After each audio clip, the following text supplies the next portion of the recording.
idea why you're there. But there's holiness there because he's building something in you. And it's an amazing, divine thing. I will never forget my experience working at Pfizer Pharmaceuticals. Let me share what happened with me there. So I was a nerd growing up. Okay? I know I'm like the coolest guy ever now. But I was like dork central, okay, in high school and before. Got my butt kicked constantly, head wedgies, head shoved in the toilet. I mean, I was a dork, okay? I was just nerd city, right? And I found computer programming. Dork, okay? Like, this was really early on. Like, right now, people make websites and things like that. But there was a time that my parents bought this little computer. It was called a Commodore VIC-20. And, you know, it didn't have even a disk drive. I mean, it had a tape drive. So if you had to, like, you want to play a game or something, it was on tape. So you had to wait. I'm going to play, you know, Dungeons and Dragons or Zork or something like that. You had to wait for the tape to go. Like, it took an hour to get there. Now I can play. You know? But anyway, I started to play these games called adventure games, which are kind of like you're in a story and it's all text-based. Like you're in a room and there are 200 red chairs and there's a Christmas tree at the front and a peace sign at the front and a handsome guy in the middle with a camera. What do you want to do? No. Hug man. You walk over to the man in the middle and you give him a hug.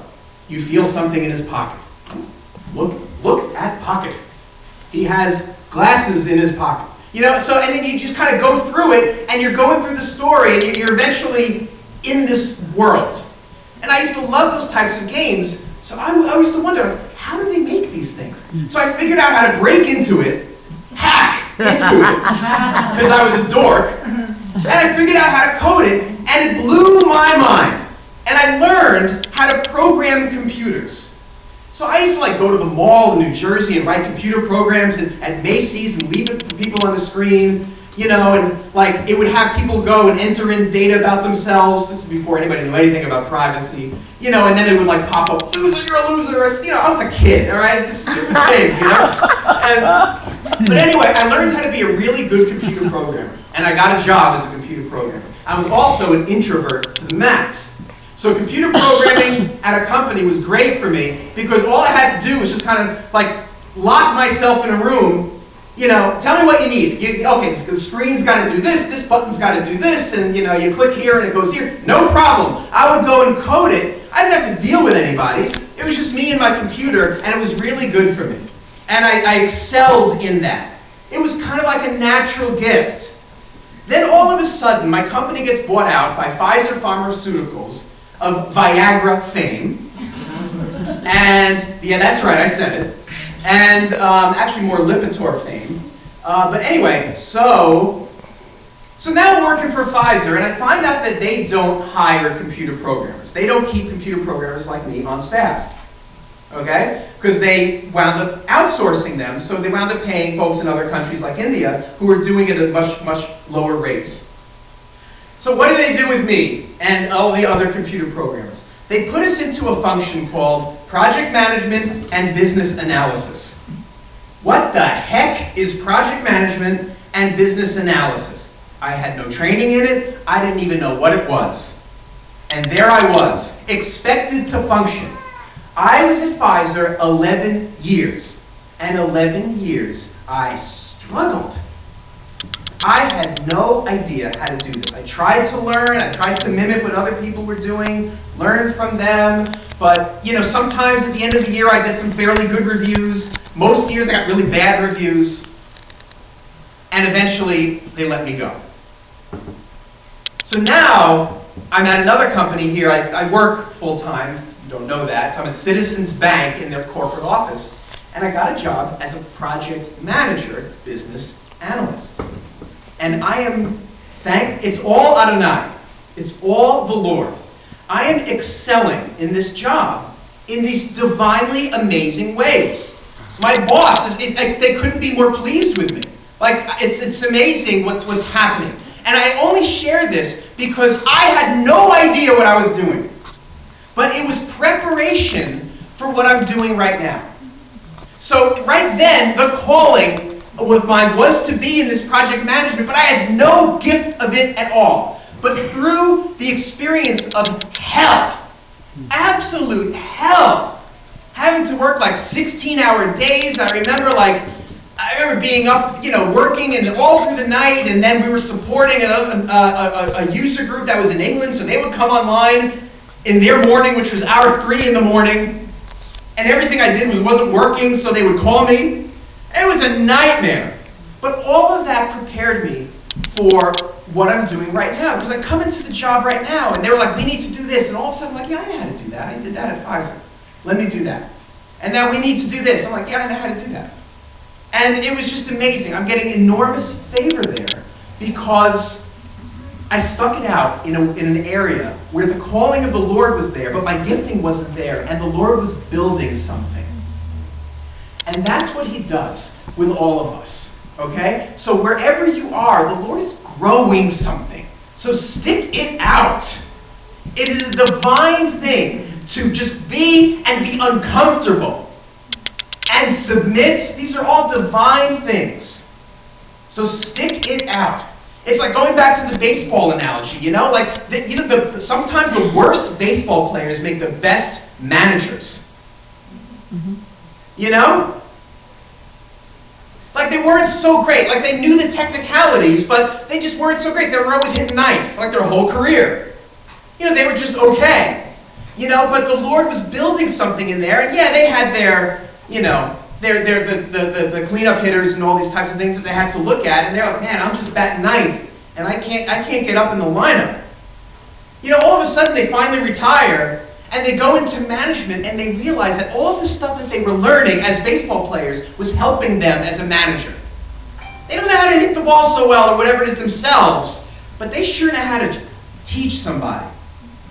And when the team is acting up, they know how to mentor them, and they know how to talk to people, because that's their gift. So the gift and the calling then matches up, and when Adonai creates the gift to match up with the calling, it is a divine thing. It is a holy thing, and it's a wonderful thing.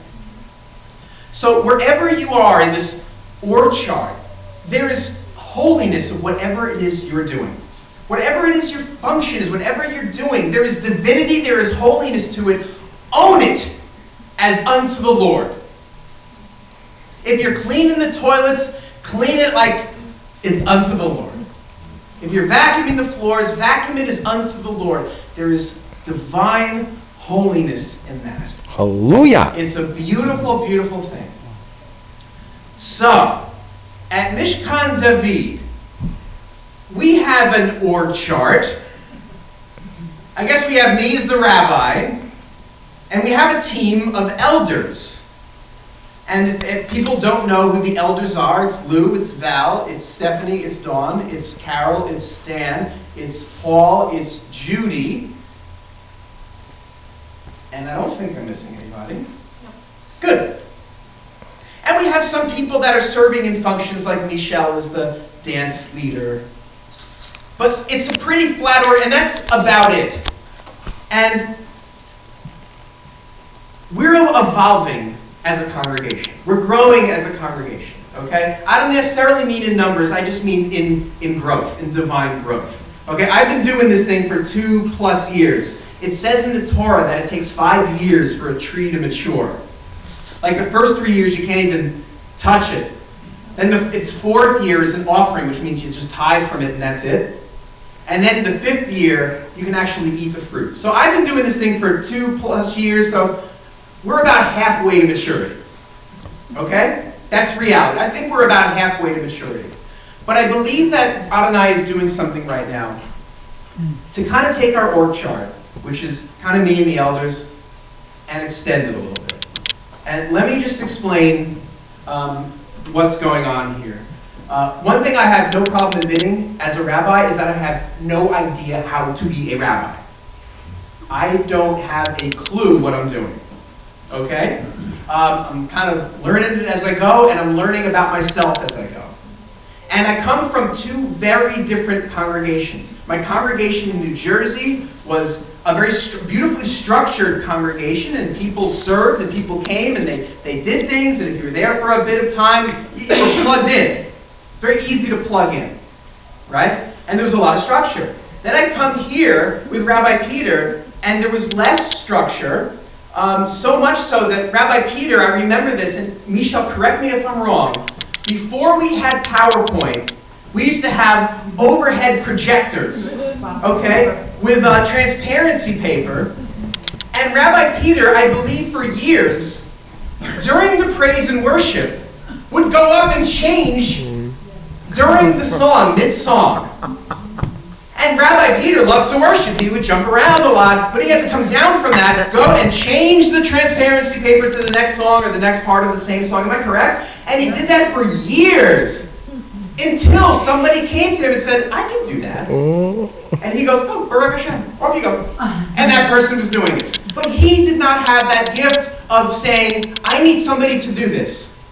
I'm going to raise somebody up. He would rather do it forever himself than have to appoint somebody. Now, if somebody comes to him and says, I'll do it, great. But delegating was not necessarily his gift. He's told me that. So he'll just do it himself forever. So the congregation I came from in New Jersey, they didn't have any problem delegating. So now I'm in my spirit in this tug of war. Because now I'm the rabbi of Mishkahn David, and my first, unction coming into it is I'm just going to do what Rabbi Peter does. But I'm not Rabbi Peter. I can't do what he does. I am not him. I just can't. Much to many people's disappointment. But I can't. But I'm not Rabbi Jan either. But I have both. And, there was more structure. They had the liturgy that we're doing here, and even more so. Rabbi Peter had less liturgy. So I'm kind of like, where am I? Where am I as a rabbi? Am I kind of here? Am I here? And I'm telling you, I'm still trying to figure it out. Now, in my natural abilities, or in my abilities, I don't have a problem delegating. I don't have a problem with it. But I'm in this place, I'm like, am I supposed to, or am I not supposed to? So then Juanita comes to us. You could wave your hand, Juanita. And she was having conversations with Judy that I wasn't privy to, but she came to me and said, you know what? There's one thing about coming to Mishkahn David and singing and worshiping and leaving. And there's another thing about coming to Mishkahn David and serving. I'm like, okay. And she spoke to us about people serving, using their gifts and using their talents at Mishkahn, which is not a big deal. Most places have that. But it's not something that we've opened up kind of publicly for people to serve. And I think it's just something that we just needed to go through as a young congregation with a rabbi who doesn't know what he's doing. And I believe that we're in a place in our level of maturity, in our growth, where I could say that if there might be areas for serving, okay, where if it's something that you're feeling, yeah, I can do that, come and talk to us. All right? So I just posted a couple of things. This is not an all-inclusive list. These are the kind of things that we spoke about. So like the monthly Kiddush. And what happened when Rabbi Peter left is a lot of the ownership came on to the elders. So, Lisa used to do this. So Judy said, okay, I'll do the announcements. And I'll take care of the, counting the offering, or whoever was doing what.